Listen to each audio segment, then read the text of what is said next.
Bonjour André, merci de m'accueillir dans ce lieu qui est le tien, ici à Saint-Maurice en Suisse. J'aimerais savoir de toi, qui es-tu vraiment? Alors ça, c'est, euh, c'est une question piège, ça. Euh, c'est une question qui se pose au long de toute une vie. Mais j'essaye d'être le mieux de moi à chaque instant, pour moi et pour les autres. D'ailleurs, est-ce qu'il y a une différence entre celui que tu es pour les autres et celui que tu es pour toi? Oui, quand même, je pense que dans ma pratique, ouais, j'ai une posture euh, qui, qui est, euh, qui est quand même différente parce que le message, il doit passer et puis je peux pas avoir la même posture, le même comportement euh, comme si, euh, comme si, euh, comme si j'étais dans ma vie tous les jours parce que dans ma vie tous les jours, justement, je suis quelqu'un qui a beaucoup qui a un troisième degré et les gens ils me prennent pas au sérieux donc en cabinet, en thérapie, je pense que ouais, y a quand même des différences. Ouais. Mais dans l'ensemble, ouais, j'essaie d'être le plus, le plus moi-même, quoi. Tout en thérapie, tu émanes aussi ton propre toi. J'imagine aussi avec beaucoup d'humour. Ça se passe comment en séance en fait? Alors oui, c'est vrai que je ne peux pas ne pas faire de l'humour dans le sens que j'ai compris avec le temps, avec la pratique, que le message, ça passe parfois mieux que si on bouleverse, si on force un peu les choses. Après, après voilà, après, c'est aussi à la personne de l'entendre et de le prendre, quoi. Mais oui, il y a beaucoup d'humour ouais, dans l'ensemble, oui. D'ailleurs, pour toutes ces personnes qui nous écoutent, nous regardent, comment se passe une séance chez toi? Une séance ou bien un suivi? Parce que Une c'est séance, voilà. une séance, c'est simple. La personne, elle vient avec un problème donné. Euh, pour qu'on pour qu'on se comprenne, je travaille essentiellement avec le décodage biologique. Ça consiste à comprendre profondément pourquoi les gens, elles sont mal et elles ont mal, tu sais. Euh,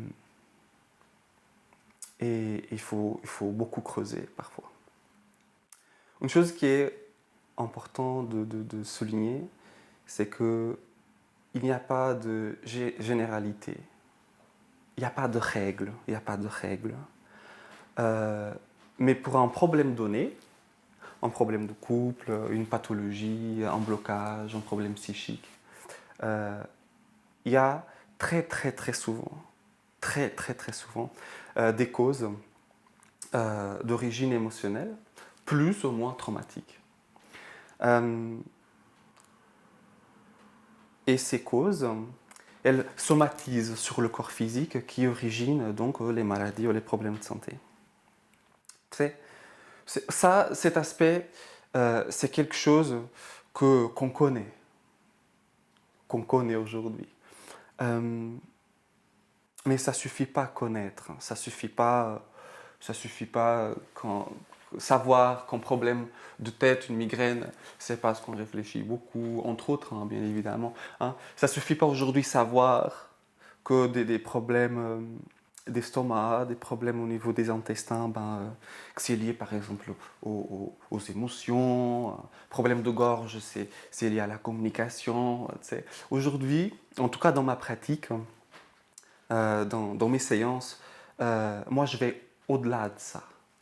Je cherche à comprendre pourquoi il y a problème justement de la communication, pourquoi les gens réfléchissent, pourquoi les gens ont de la peine à digérer certains événements. Tu sais.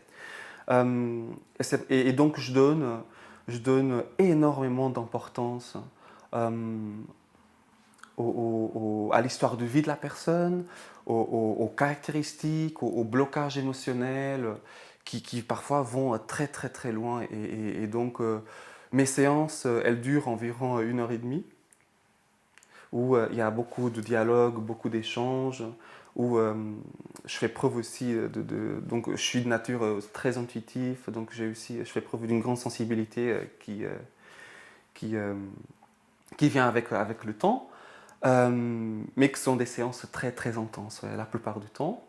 Et donc voilà, dans un premier temps, on discute, on parle, euh, mais que je donne aussi beaucoup d'importance au corps physique. On ne peut pas l'oublier.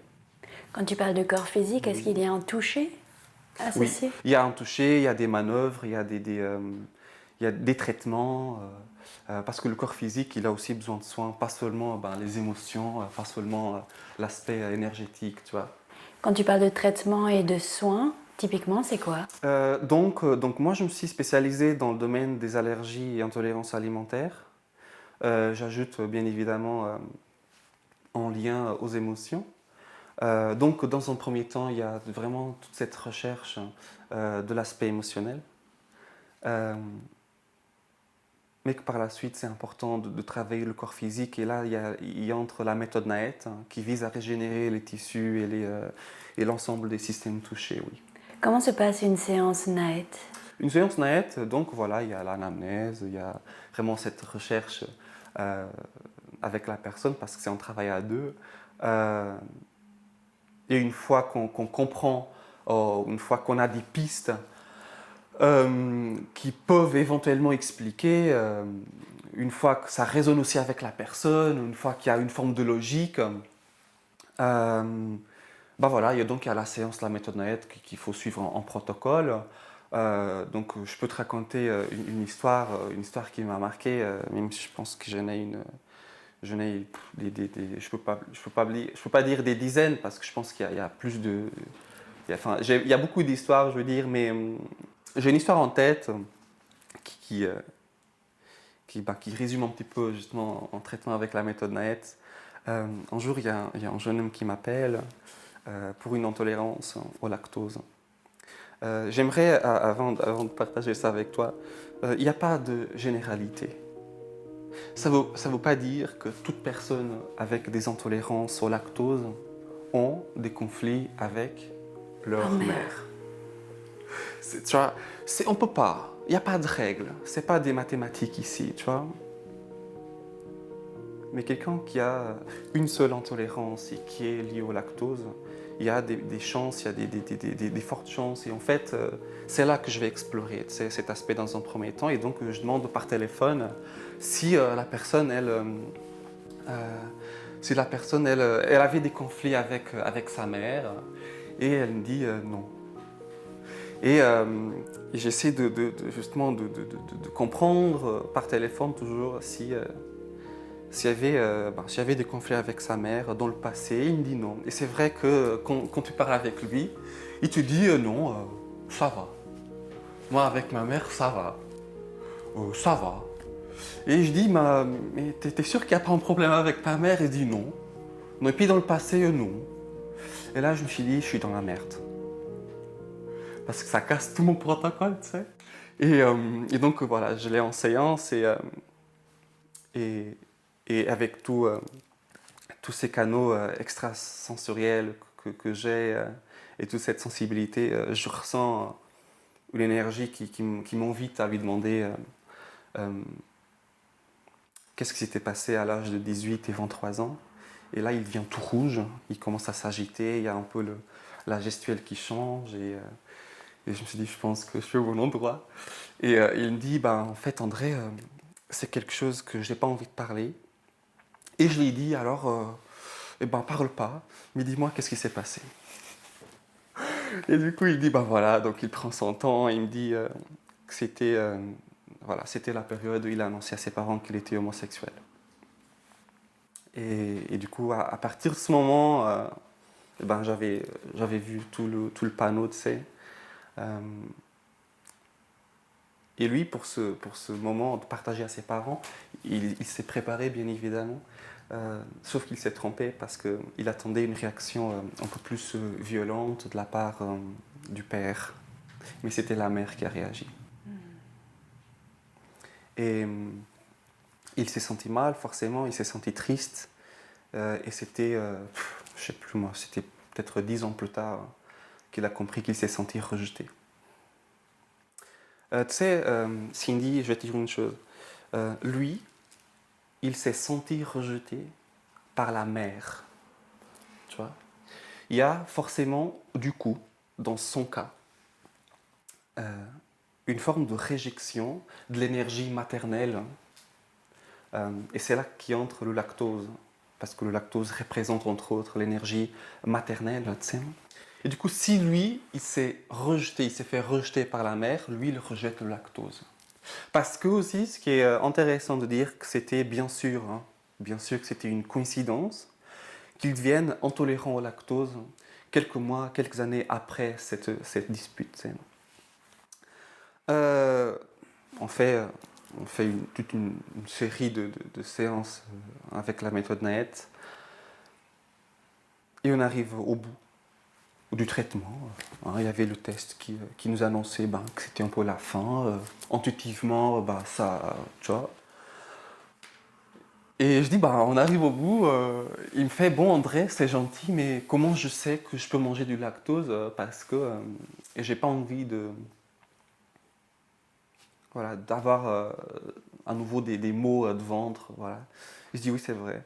J'ai un grand défaut, moi. C'est que je porte et j'ai beaucoup de confiance dans mon travail. Et j'ai dit que ça ne pouvait pas ne pas marcher, ce qu'on avait fait ensemble. Et je lui ai dit, écoute, pas de souci. On fait une séance très spéciale. On va au resto. On va au resto. Et c'est moi qui ai choisi le plat. Donc je te laisse imaginer qu'on a mis beaucoup de fromage. Génial. Et ouais, puis depuis, tu vois, il ne réagit plus, tu sais. C'est génial, comme tu dis, tu sais.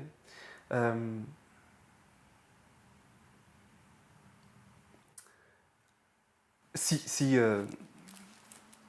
a quelque chose à comprendre, ça c'est une histoire parmi des centaines d'histoires où l'aspect émotionnel, rien que lui tout seul, a un impact dans la guérison du corps, tu sais. Mais pour ça, il faut aller chercher voilà, les bonnes pistes, les bons blocages, au bon endroit, au bon moment aussi. Ouais. Donc si je résume, en fait, une séance, c'est vraiment un moment d'échange, de communication, de poser les bonnes questions, suivi par tout un traitement avec des outils et de l'énergétisme, c'est juste? Tu as tout compris. Ok. Et cet échange, il est de nature très conviviale. On ne peut pas faire ce travail avec en costard-cravate parce que on entre, c'est un cheminement à l'intérieur de la personne, on travaille ensemble avec la personne et c'est important qu'il y ait une énergie de détente et de confiance. En même temps, tu dis, toute personne peut venir vers toi, c'est une généralité. Est-ce que ces personnes-là doivent déjà être conscientes d'un mot ou d'une maladie ou quelque chose qui ne fonctionne pas? Ou simplement, elles peuvent aussi venir te voir pour simplement aller bien, aller mieux? Oui, la prévention, elle coûte moins cher que la guérison. Hein. Donc oui, il y a beaucoup de gens qui viennent justement pour enlever les petites poussières. Et je trouve ça très bien. Je trouve ça très bien parce qu'il y a toujours des choses à réajuster. Aujourd'hui, je cherche des gens qui s'engagent à travailler sur eux. Donc c'est vraiment une co-création, en Oui. fait. C'est toi qui travailles avec la personne, Oui. la personne travaille avec toi, Oui. en fait. Moi, je ne suis pas le gourou. Il faut savoir, moi, j'ai pas un bouton magique, tu sais. On ne va pas se mentir, on ne va pas se cacher. Je veux dire, oui, il y a des outils, hein, il y a toute une dimension autour de tout ça qui entre en ligne de compte et qui est très présente et qui est très importante. C'est un travail à deux. Hein. Et moi, je n'ai pas plus d'impact que la personne. Hein. Et puis une fois que vous avez créé cette alliance, comment se passe le suivi? Le suivi, ça dépend des symptômes, ça dépend de la situation, ça dépend de la maladie, ça dépend aussi de l'équipe pluridisciplinaire autour de moi parce que je ne travaille pas tout seul. Donc, je travaille avec 2 médecins, avec une nutritionniste. Je collabore aussi avec un chirurgien orthopédiste qui est vraiment spécialisé dans le ostéomusculaire. Tu vois, je travaille avec un ostéopathe aussi. Donc, plus on est mieux c'est, quoi. Et puis le but, c'est vraiment d'apporter le soin le plus précis à la personne. Donc moi, tout seul, oui, il y a des outils, mais j'ai besoin, pour la personne, d'autres références. Ouais. Je vois que tu es une personne très ouverte, hein, qui trouve que les liens intermédicaux sont importants, mais aussi je sens cette ouverture à l'intérieur de toi. Quand est-ce que ça a commencé, où tu as ressenti vraiment? Je pense, Cindy, tu poses beaucoup de questions. Hein. Tu poses beaucoup de questions. Cette ouverture, elle a commencé, je pense, très tôt. Très tôt. Un jour, je me souviens que j'étais à l'école, j'étais tout petit et j'étais au milieu de la récré. Et je me suis dit, mais je regarde autour de moi tous ces enfants et je me suis dit à ce moment-là que j'étais un peu différent. Et je me suis senti un tout petit peu seul. À l'âge de 13 ans, j'ai commencé à, à m'intéresser par la médiumnité. Et très vite, très tôt, je ne pouvais pas croire à ça, parce que c'est devenu très vite une évidence. Est-ce que tu avais d'autres membres de ta famille qui t'en ont déjà parlé Non. ou à qui tu avais vu quelque chose? Comment tu as entendu parler de la médiumnité la première fois? Tu sais, quand on est en famille, quand on est en famille, on entend hein, le petit tonton qui a été rejoindre le ciel, qui a été rejoindre aussi, qui est parti au ciel. Tu sais, forcément t'entends, mais qu'est-ce que ça veut dire? Qu'est-ce qu'il y a au-delà de ça? Est-ce que c'est tout simplement symboliquement ou il y a quelque chose d'autre? Donc toute cette recherche de façon très naturelle, très spontanée, elle a commencé très tôt, je pense. Elle a commencé très tôt et puis je pense que il y a des choses qui nous sont innées, donc ça fait partie de ton bagage, ça fait partie de toi, donc forcément c'est déjà là, qui est propre à chacun. Et je pense qu'il y a une histoire de mission aussi de vie, une mission de vie que tu viens faire ça et puis que ça s'exprime, ça s'explore, tu vois ça. Et pourtant, tu n'as pas suivi cette lignée pour arriver thérapeute comme tu l'es maintenant. Tu as bifurqué d'abord dans un apprentissage. Oui, alors moi de base, je suis formé dans le médical. Donc, pour qu'on se comprenne, je suis assistant infirmier. Où déjà, à ce moment-là, je consultais. Mais je consultais une, deux personnes par semaine. C'était des amis, avec des petites tensions aux épaules, des petites migraines. Donc, je me suis initié au Reiki. Donc, aujourd'hui, j'ai suivi un parcours en Reiki dans l'énergétique jusqu'au cours de maître enseignant. Donc, j'appliquais un peu le Reiki, toujours avec ce côté émotionnel. Quelqu'un qui venait pour un peu en mal d'épaule. Moi, je me disais, mais attends, c'est lourd. Et du coup, si c'est lourd, qu'est-ce qui te pèse? Ah oui, c'est vrai que voilà, c'est une période difficile. Et je me dis, ah ouais, tiens, il a mal aux épaules parce qu'il y a ce blocage, il y a ça qui le pèse un petit peu. Et là, tu sais, j'ai commencé à faire ce petit cheminement petit à petit. Et je rencontrais toujours, du coup, des causes pour tout. Aujourd'hui, c'est très très embarrassant si je ne trouve pas de cause. Par exemple? Par exemple, j'ai un exemple à te donner, mais quand même j'aimerais juste souligner que c'est possible que soit moi je ne trouve pas et qu'il n'y ait pas tout simplement de cause. Et il faut faire avec. Chouette. Tu vois. Oui. J'ai un enseignant qui m'appelle un jour, un ancien enseignant, mon prof. Il me dit, voilà, j'ai entendu parler que tu avais changé un peu de voix. Hein. Écoute, j'étais voir ton site et je pense que j'ai besoin de venir te voir. La sérotonine, qui est censée passer de neurone en neurone, elle retourne en arrière. Il y a un médicament qui bloque, qui inhibe en fait ces récepteurs. Et moi, je demande à la prof de pourquoi la sérotonine, elle part en arrière Elle m'a dit ah, ça on ne sait pas. Et moi je dis non, mais moi je veux savoir. Donc dans cette fameuse troisième séance, je vois des mains qui se touchent comme ça, tu sais, et les mains qui se touchent. Et je vois aussi une main qui indique la personne en face de moi, qui est comme ça. On oublie souvent la partie physique, le corps, où lui aussi il est malade. Il faut le soigner, tu sais.